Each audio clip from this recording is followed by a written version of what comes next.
Yun mga kaisda. So, ngayon lang tayo nakapag-video mga kaisda, no? Dahil sa sobrang busy po nila mga kaisda. So, mag-update lang po tayo sa ating mga guppies mga kaisda.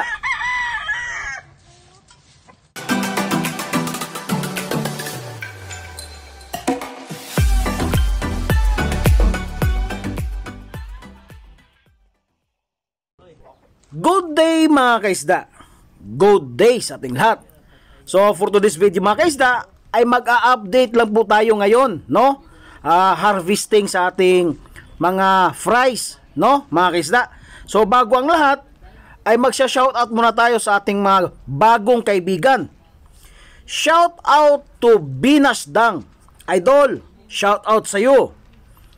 At shout out din kay Sideyard Guppy Idol, na shoutout na din ulit kita.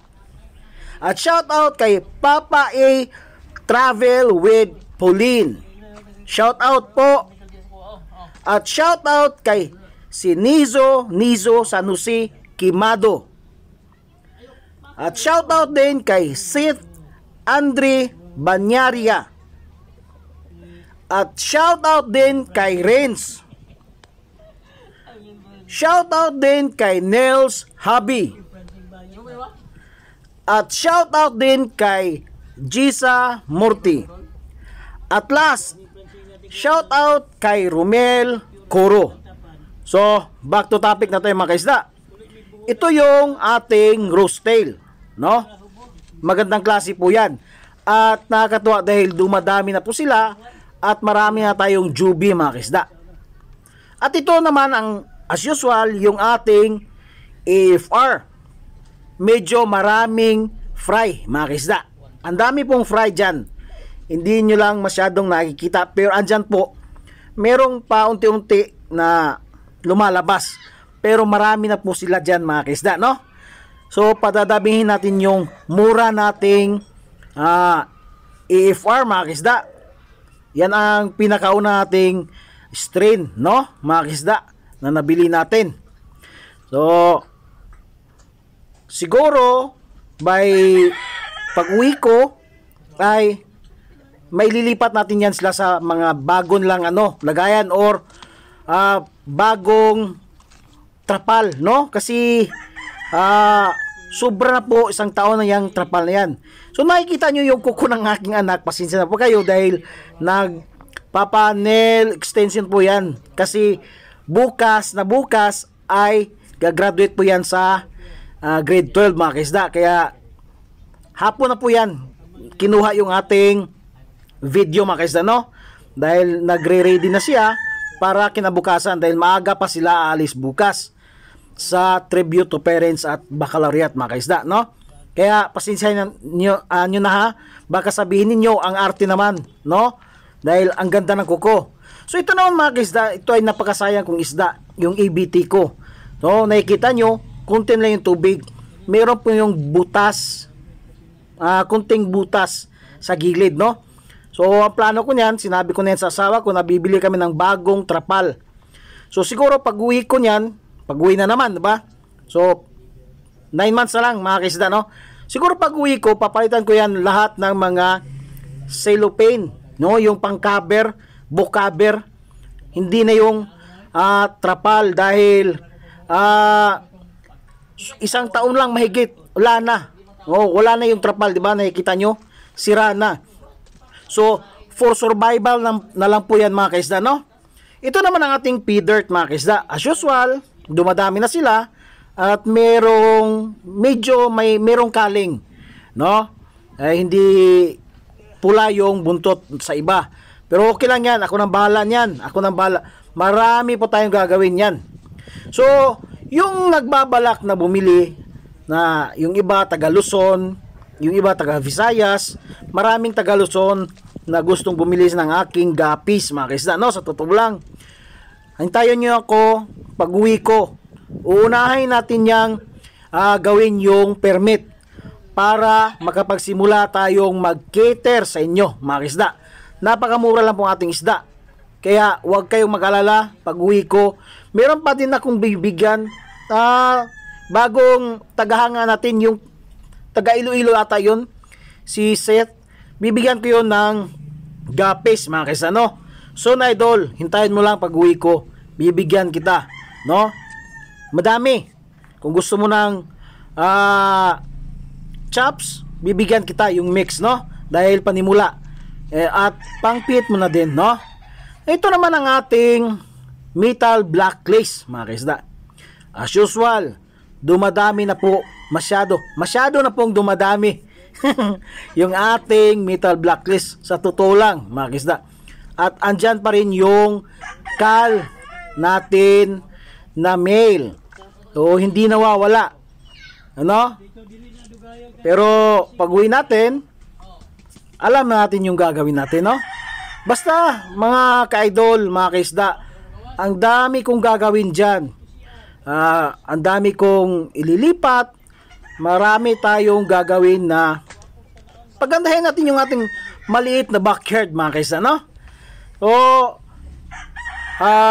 nagsimula ako, mga ano na ako, 1 taon na ako mahigit, no? Mga kaisda. So, paunti-unti lang tayo dahil wala man tayong masyadong maraming pera na bili ng bili, no? Saka mahirap din sa naiwan dyan, sa misis ko, sa anak ko, dahil sobrang busy din sila, no?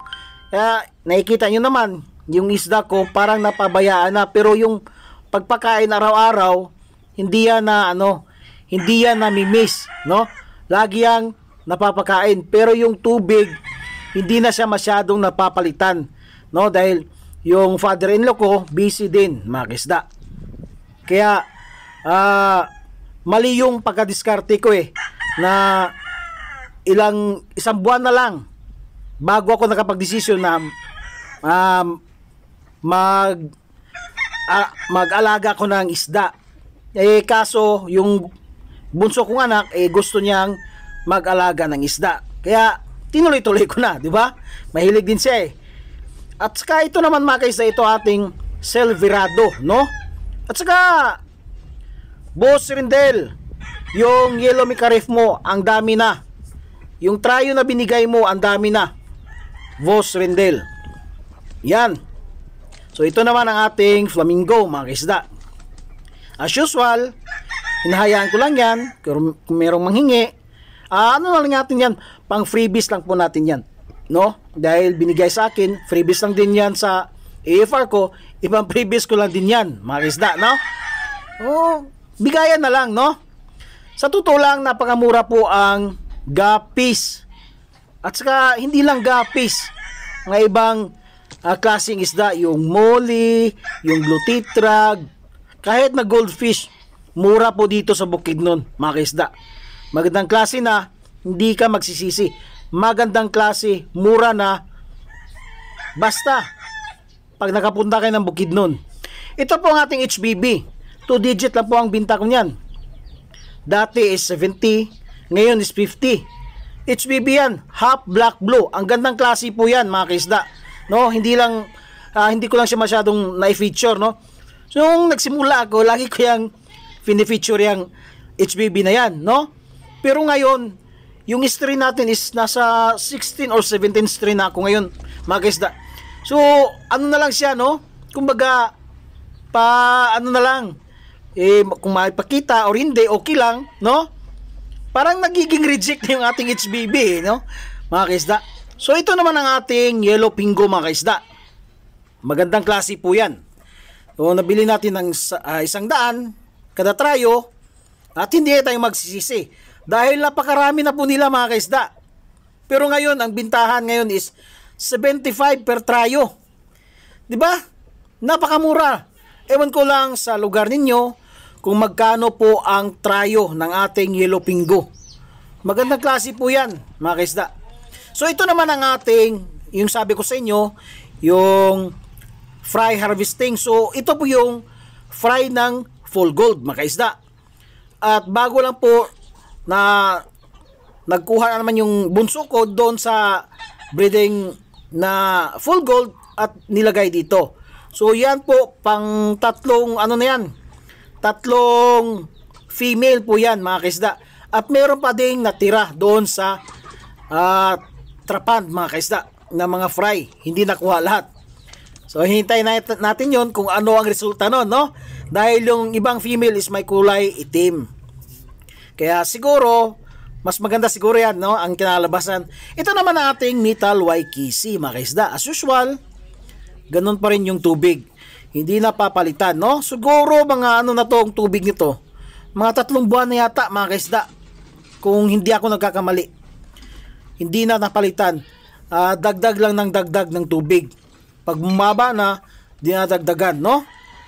Kasi sobrang busy ng father-in-law ko. Yung father-in-law ko yung tagapalit ng tubig, tagalinis ng trapan, aquarium, yung concrete pan.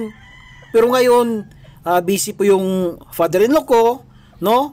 So, pag may time siya, saka na siya maglinis. Pero yung aquarium lang. Oh. Ito naman yung all male na Metal Waikisi natin.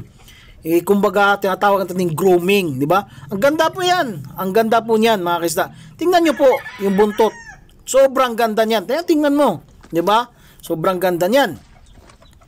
So, ito naman is ang ating Metal Waikisi pa rin, mga kaisda. Dati, yung bili ko nito is 200 kung hindi ako nakakamali. Ngayon, binibinta ko ng 150 per trayo, no? Huwag nating ibaba masyado dahil kawawa naman ako, no, mga kaisda. Dahil sobrang mahal na din yung mga fish food nito. Ang pinapakain ko nito is PO1. Sa fry ko naman is BBS decapsulated, no? Ayaw ko nung hatching kasi para sa akin is hassle, no? Doon ako sa hassle free na decapsulated, 'di ba? Ganun din naman pa. Gadon din naman eh, 'di ba? Pasensya, bulol-bulol na eh. Ito naman ang ating Metal Red Lace. Yan, all male din yan mga kaisda, no? Yan. Grooming daw. Pero hayaan nyo, pag-uwi ko, pagagandahin natin yan. Metal Red Lace natin yan, mga kaisda. Magandang klase po yan. 150 din ang trayo, mga kaisda, no? All males. Yan, madami, males. Di ba, mga kaisda? Yan, patawa tayo kunti dahil sobrang, seryoso. So, ito naman is Metal Red Lace din, mga kaisda, no? So, parang 2 trapan or 3 trapan tong ating Metal Red Lace, mga kaisda. So, as usual, wala pong kaling. Yung Metal Waikisi natin, wala pong kaling. Ang maraming kaling po, mga kaisda, yung P-Dirt natin at saka yung yung Metal Blacklist. So inaabangan ko na din yung ating Singa Blue Tail. Singa Blue Tail ribbon, mga kaisda. Dahil malalaki na po yung fry. Pag walang arte-arte yung natin, yung Singa ribbon natin, pag walang ribbon, Singa Tail na, Singa Blue Tail na yun, di ba? So may 2 tayong makukuha na, no? Another strain. Pag merong ribbon, mas maganda, no? At saka nag-drop na din yung ating purple singa, mga kaisda. So nakakatuwa, no? Nakakatuwa, mga kaisda. So mga kaisda, bago po ang lahat, baka makalimutan ko po ano ba yan? Yung YouTube channel ko, no? May promote. Naluding tuloy ako. Baka makalimutan ko may promote yung YouTube channel ko. Please, mga kaisda, kung hindi pa kayo nakasubscribe, please subscribe to my YouTube channel, like, share, and comment down below. And don't forget to hit the notification bell para updated kayo sa aking mga bagong upload na mga video. At kung gusto nyo po may shoutout, please comment down below, mga kaisda, para may shoutout ko kayo sa next video natin. So, yan lang po ang paraan para may shoutout ko kayo, para makabawi naman ako sa inyo. So, yan po, mga kaisda, ang nakikita nyo is all mix po yan. Pero meron akong inaabangan yan dyan na bottom sword, snake skin bottom sword, red tail. Yan po, red tail, snake skin bottom sword. Yan po ang experiment ko. Sana lumabas na, no? Yan, mix din yan. So, pamimigay natin yan sa mga nagsisimula, no? Mga kisda. Wag lang muna yung pure strain. Mix po yan, makakuha din kayo ng magandang klase dyan mga kaisda, sa totoo lang. At saka mga kaisda, kunting kwento naman, dahil andito ako ngayon sa Saudi Arabia, nagtatrabaho sa Riyadh. So meron akong pinuntahan na pet shop. So lahat, no, may isda, merong ibon, mga ganun, di ba?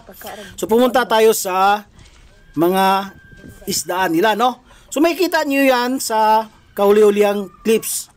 Meron akong clips dyan mga kaisda, na sobrang mahal po ang mga isda dito, sa totoo lang, kaysa sa atin. Yung Glow Tetra sa atin 10 piso. Sa kanila, kung hindi ako nagkakamali, 17.50 ata or 95. So kulang-kulang malapit na magiging 300 yung isa sa pera natin. 300 pesos yung isa, di ba? Sobrang mahal. Sa atin makukuha lang natin ng 10 piso. 5 piso pa kung wholesale mo. So itong ating Gapikoy mga kaisda, nakakatuwa mga kaisda, dahil dumadami na po ang ating Gapikoy. Sa totoo lang, dumadami na po siya. So meron pumunta dyan sa amin, tumitingin siya sa lahat ng mga string ng gapis ko. So yung nakursunadahan niya yung Gapikoy natin. So sabi niya sa aking misis na magkano po yung trayo. Sabi ng misis ko ay hindi muna siya bibintan diyan kasi padadamihin pa niya. Sabi ng tao nun, babalikan na lang niya, no, mga kaisda. So ito naman mga kaisda, yung aking sinabi na fry ng ating ribbon mga kaisda. Medyo, yan, nakikita nyo, medyo lumalaki na. Ang dami niyan mga kaisda. So ako'y natutuwa, sa totoo lang. Natutuwa ako mga kaisda. Sana marami tayong makukuhang ribbon dyan. Dahil Singa Blue Tail po yan mga kaisda, no? Padadamihin natin yan. Dahil isa yan sa mga gusto ko na makabili ng mga ribbon. So kunti pa, bibili pa ako ng ibang strain na ribbon. So ito naman ang ating purple Singa mga kaisda. At meron na din tayong nakuhang fry dyan na marami din. So isang tryo yan. At hoping tayo na maganda yung resulta mga kaisda, no? So ito pong ating Singa Blue Tail. Kaso nga lang, tingnan nyo yung ating male, di ba? Napaka-agresibo po yung ating female. Ang gandang klase ng buntot ng ating male, tinera ng ating female. Pero hayaan lang natin, kung mag-survive yung male natin, mas okay. Meron naman silang maraming fry, di ba? Marami naman silang fry mga kaisda. Baka meron tayong makuha doon. Dahil nung pagkabili ko niyan mga kaisda, is hiwalay po yung male at saka female. No, yung male ay hiwalay po yan. Kaya nung nagkita sila, tinira sa female, no? Napaka-agresibo po yung female mga kaisda. So yan po, meron naman tayong bagong juvenile na Gapikoy mga kaisda, no? Yan. Malapit na natin yan siyang ilipat doon sa mga breeder. No, mga kaisda. So nakakatuwa mga kaisda, no? Nakakatuwa isipin na dumadami na po ang ating gapis, no? At padadamihin pa natin yan mga kaisda. So as usual, ito po ang ating metal blacklist. Yan, mga kaisda. At maya-maya is ipapakita ko na po sa inyo ang video na pitch up dito sa Riyadh mga kaisda, no? Yan po ang ating metal blocks. Ang dami niyan mga kaisda. Kung nakikita nyo is kunti lang yung tubig, pasensya na kayo dahil yung pagkagawa niyan is back job po yan, no? Back job po yan mga kaisda.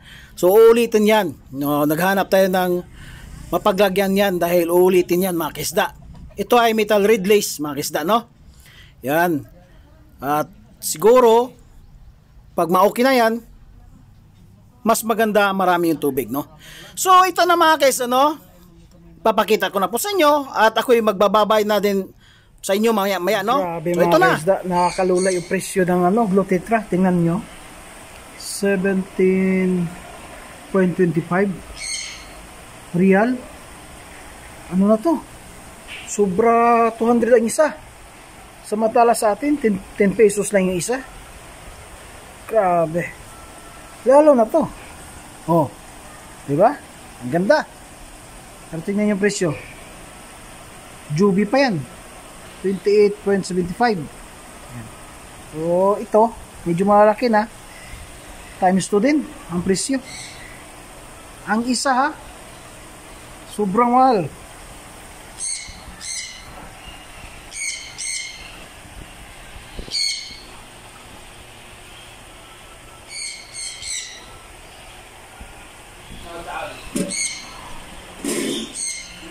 Lalo na to. Anong klaseng isda to? Mga kaisda. Hindi ko kasi to alam eh. Parang ay, hindi lang ako magsalita. Baka magkakamali ako, di ba? Ang presyo 51.75. Sobrang mahal.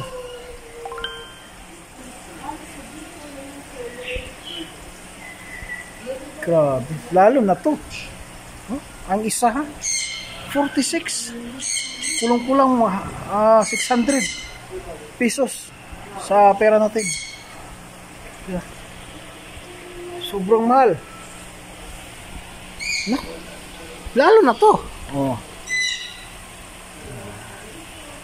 1,000 na. Sobra 1,000 yung isa. Isang piraso. Yan. Ganito kamahal yung isda dito.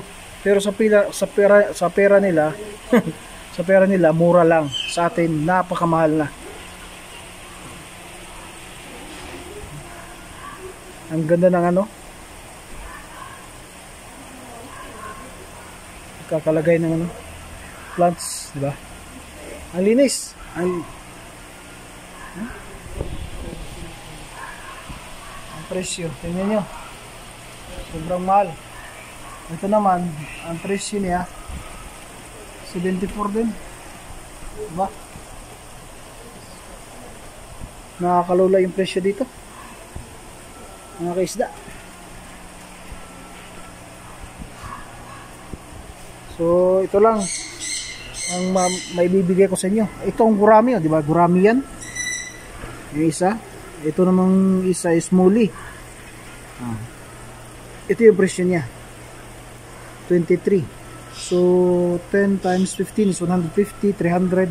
So 300 plus yung isa. 345. 345 yung isang piraso, 345 pesos. Samantala itong muli sa atin, siguro makukuha lang natin ito na hindi gaano kamahal, no? Yung gurami parang ang lamya pa eh. So yan lang mga kaisda. Mag-ingat kayo, baka mapawikan kayo.